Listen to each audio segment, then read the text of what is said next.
Manaus. Esta cidade que hoje fervilha de gente já foi o Forte de São José do Rio Negro, a Vila dos Manaós, a Cidade da Barra, a Paris dos Trópicos. Com a riqueza dos Barões da Borracha, foi pioneira em termos de mobilidade urbana e uma das primeiras a adotar o bonde como alternativa de transporte. Por aqui, até a luz elétrica chegou primeiro.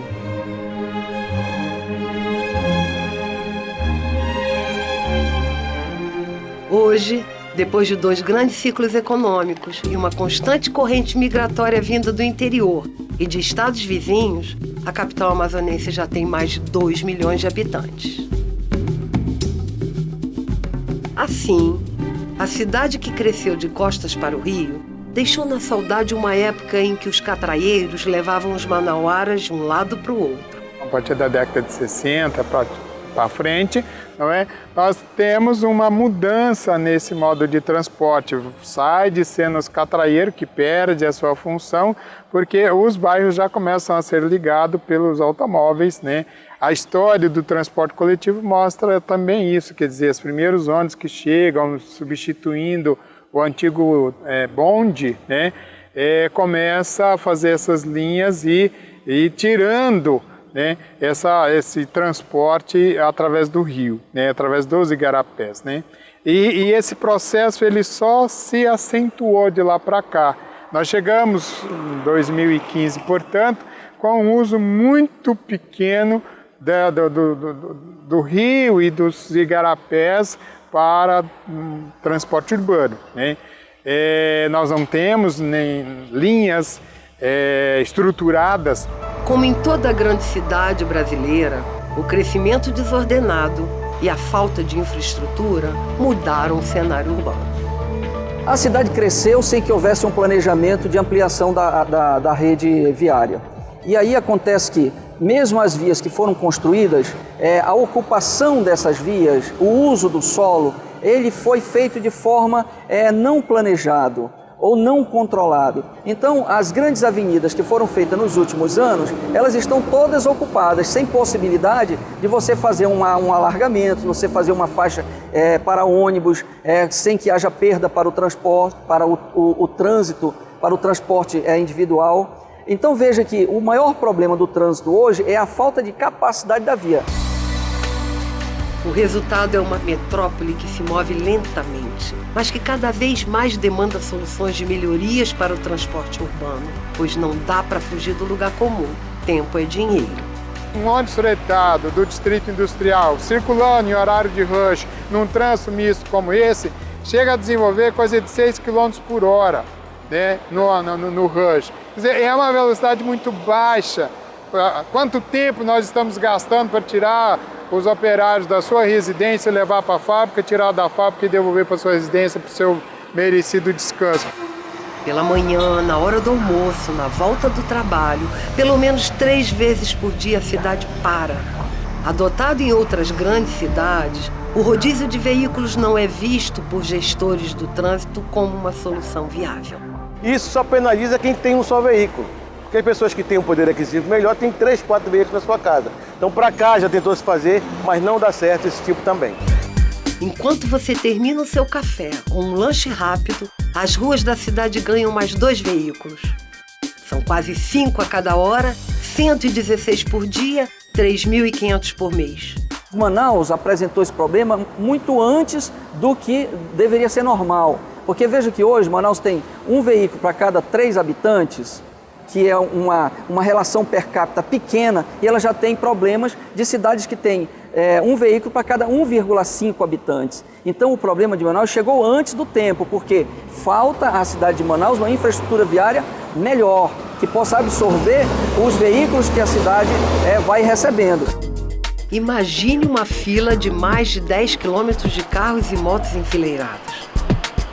Mesmo em tempos de crise econômica, é isso que a cidade ganha a cada 30 dias. E olha que esse número já chegou aos 5.000 veículos novos por mês. Fazendo as contas, os 2 milhões de habitantes de Manaus cabem tranquilamente na frota. Mas a carona é um hábito ainda longe da rotina do manauara. podem morar na mesma casa, trabalhar no mesmo local, irem no mesmo horário, mas cada um vai no seu veículo. Não existe ainda na cidade de Manaus hoje essa consciência de você compartilhar a carona para tentar diminuir o grande número de veículos na cidade. Você pode ver aqui, ó, que é uma pessoa por carro e o ônibus está lotado. A frota não vai deixar de crescer. Então nós precisamos um investimento em transporte público para que as viagens do dia a dia sejam feitas por transporte público. Nessa disputa por espaço onde cabe muita gente nos carros, mas poucos carros nas ruas, quem anda sobre duas rodas também reclama.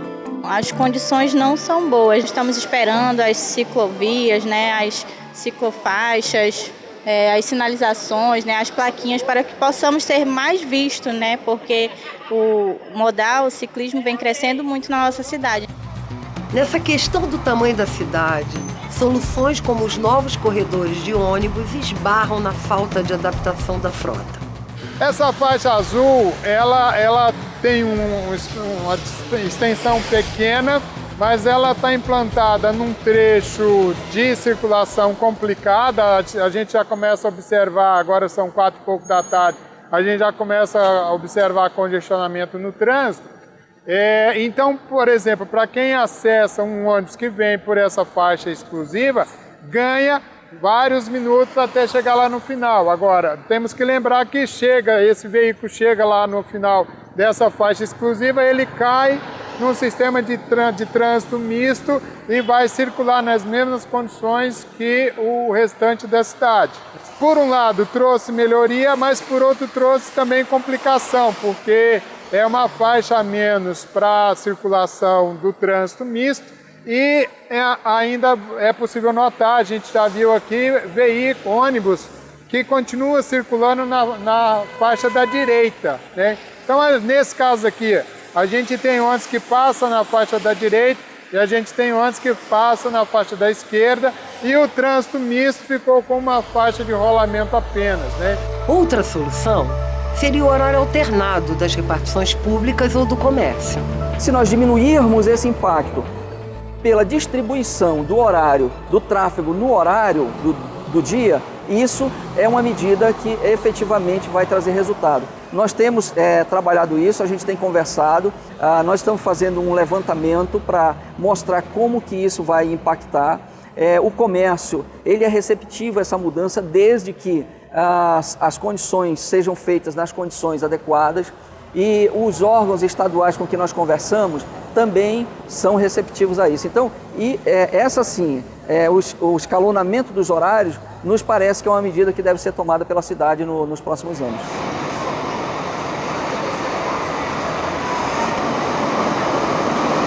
A rotina de quem sai de casa cedo para trabalhar todo dia tem 2 palavras-chave: aperto e calor.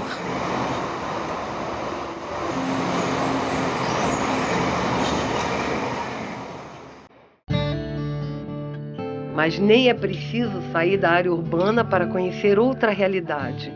Um outro mundo em que o rio é a estrada para o trabalho e também é o caminho para a escola. No Amazonas, todos os dias, centenas de barcos cruzam os rios, levando mais de 23 mil alunos para a sala de aula. Na capital, das 501 escolas municipais, 51 são atendidas com o transporte fluvial.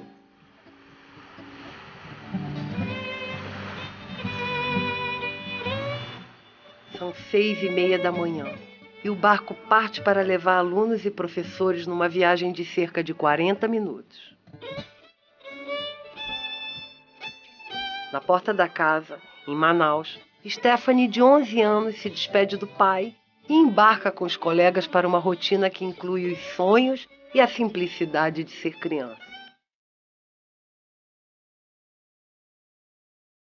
Talvez, influenciada pela rotina, ela monta seus planos de um futuro bem pertinho das águas.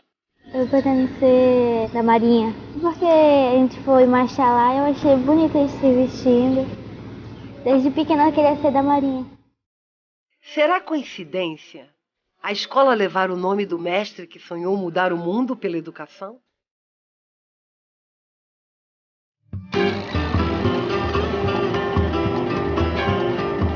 Nesta logística própria da Amazônia, o rio é também estrada para cargas e passageiros.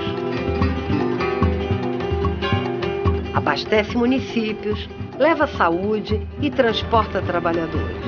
Ao todo, cerca de 36 mil embarcações estão inscritas na Capitania Fluvial da Amazônia Ocidental. Entre de pequenas e grandes porte, ou seja, aqueles barcos motores com mais de um convés, aquelas embarcações familiares de rabeta, até mesmo um empurrador com balsa. Tudo isso inscrito na Capitania.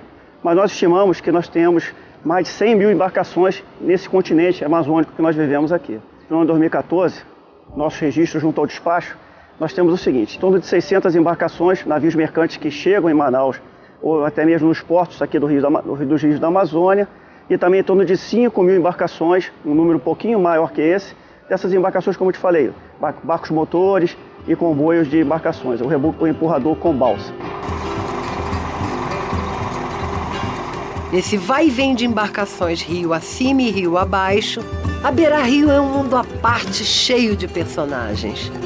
E cada barco que sai ou chega movimenta uma pequena cadeia econômica. Começa às 4 horas da manhã, né? E nem vocês viram eu chegando, né? Aí eu coloco gelo nessas lanchas que saem para viagem durante a semana, né? Hoje, inclusive, só vai sair 2. Amanhã na sexta, vão ter uns 4, 5 para sair. Coloco gelo nela, saio de casa às 4 horas da manhã, 3h30 da manhã, para pegar esse gelo, né? Tem que ir para a fila para esperar o horário para trazer o gelo, que tem que chegar primeiro aqui para pôr nela, que ela 6 horas já sai.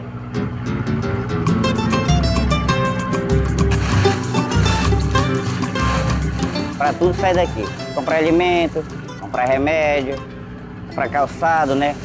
O que precisa, o que a gente utiliza, né? Tudo sai daqui do gelo.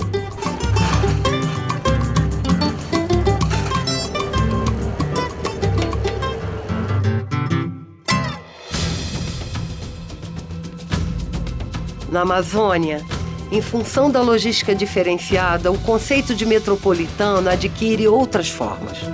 Capital e interior, cidade e periferia se misturam na mesma realidade, mas com mundos à parte. Na Amazônia das Águas, a lógica fluvial resiste, num lugar onde as distâncias definitivamente não são medidas em linha reta.